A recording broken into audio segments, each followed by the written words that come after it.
Baby জনের সঙ্গে কি তুলনা করলেন ভারুন, তারই নিউজ আমি তোমাদেরকে আজকে বলবো।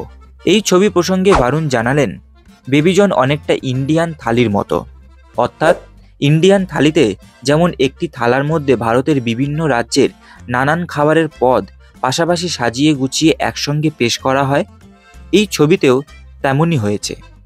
হিন্দি ও দক্ষিণী ছবির আঙ্গিককে মিলিয়ে মিশিয়ে বিভিন্ন বিষয় একসঙ্গে পেশ করা হয়েছে। এছাড়াও এই ছবিতে শিশুদের দেখভাল করা নিয়েও নানান বার্তা দেওয়া হয়েছে ছবি জুড়ে। টানটান থ্রিলার থাকার পাশাপাশি বন্দুকের কান ফাটানো আওয়াজ, আগুনের লেলিহান শিখা, ঝলকে ঝলকে রক্ত সব মিশিয়ে প্রথম দিন বেবিজন দেখে মুগ্ধ দর্শকরা। বুধবার বড়দিন উপলক্ষে প্রেক্ষাগৃহে মুক্তি পেল বেবিজন। এই ছবির প্রথম পোস্টার মুক্তি পেতেই নড়েচড়ে বসেছিল নেটপাড়া। একে অ্যাকশন ঠাসা ছবি, তার উপর জুড়ে রয়েছে ভারুন ধাওয়ান এবং অ্যাটলির নাম। জওয়ানের পর বলিউডে এটি দ্বিতীয় ছবি অ্যাটলির, তবে পরিচালক হিসেবে নয়, বরং এই ছবির অন্যতম সহ প্রযোজক হিসেবে দায়িত্ব সামলেছেন অ্যাটলি।